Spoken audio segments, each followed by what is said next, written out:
Matt Jansen and Jason McAteer made their debuts for Blackburn, and McAteer nearly made a dream start. The crossbar denied Rovers' £4 million purchase from Liverpool an opening goal.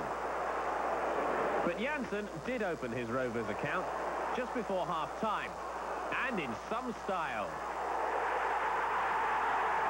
A wonderful turn and shot from the 21-year-old.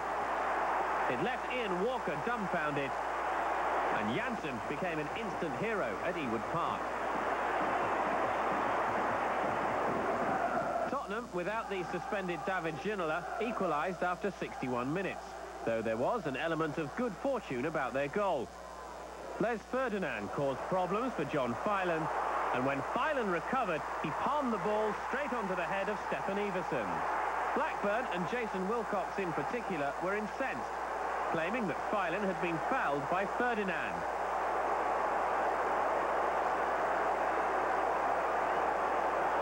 But referee Neil Barry awarded the goal. Wilcox's frustration soon boiled over. Straight from the restart, he left Tottenham's Alan Nielsen in agony right in front of the official. Wilcox was sent off, the third home match in succession that Rovers had had a player sent off, and their 8th dismissal this season. Blackburn 1, Tottenham 1. When Middlesbrough beat Manchester United, Teesside expected great things, but they haven't won since, and Colin Cooper's header was as close as they came to getting past Leicester. Casey Keller had saved his side there, and he produced 2 more top-class saves to earn Leicester a point. The first denied Hamilton Ricard, and the giant American gave himself some more weight in his contract talks by producing another fantastic stop to prevent Brian Deane. Having been 4th in the table when they beat United, this latest Middlesbrough failure has dropped them down to halfway. Middlesbrough 0, Leicester City 0.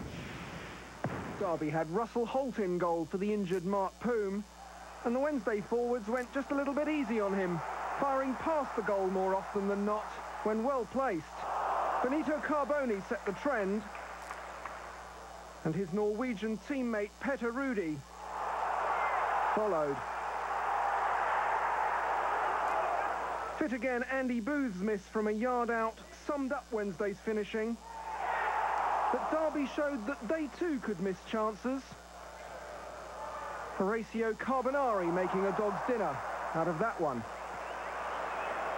Owls fans had already suffered 4 0-all draws at Hillsborough this season, but even a 5th would have been preferable to a defeat.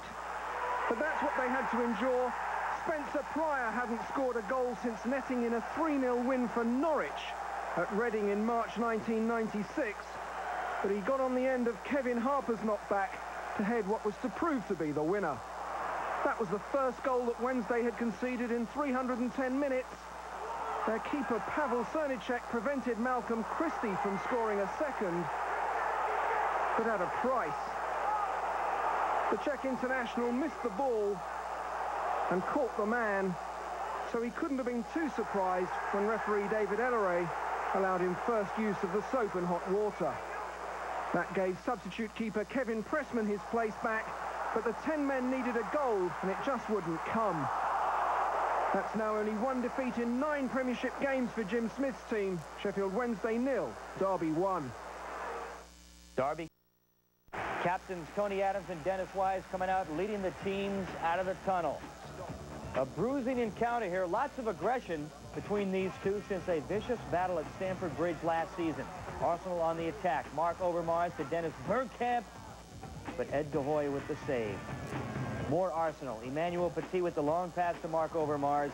He heads it to Dennis Bergkamp, and Bergkamp gives it to the net. The Iceberg with his 6th goal of the season, and it's 1-0 to the Arsenal. Now Chelsea on the attack. Roberto Di Matteo. Shot blocked. He tries again. Nothing. Saved by David Seaman, and Arsene Wenger gets the win. Only Chelsea took on ill-fated Charlton.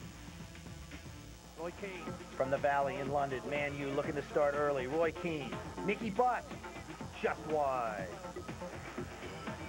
Charlton in dire straits, was under attack all day. Long ball in from Beckham. Giggs, great save by Simon Royce, who's taken over from Sasha Illich in goal. Giggs sporting the new curly hairdo. Giggs keeps the ball in play again. There's Henning Berg, his shot.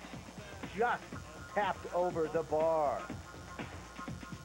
Charlton with an effort here in the second half. Andy Hunt makes a move. His shot easily saved by Schmeichel. United on the corner. Roy Keane. Shot deflected. You get the feeling any minute now United is going to get the goal that will put them ahead. Here's Nicky Butt again. Andy Cole back to Butt. His shot again wide. And Charlton is off the hook. But as they've done so many times this year, late in the game, watch Paul Scholes. There's Dwight York, and there's a goal. And the English international Paul Scholes going up to Dwight York for the go-ahead strike off the header. And Manchester United with a 1-0 victory on the day. At the end of this Premiership season for both clubs.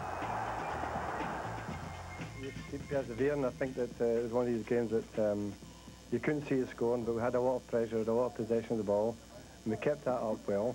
I thought the flow of our game was quite good. And I think at the end of the day, I think we fully deserved it.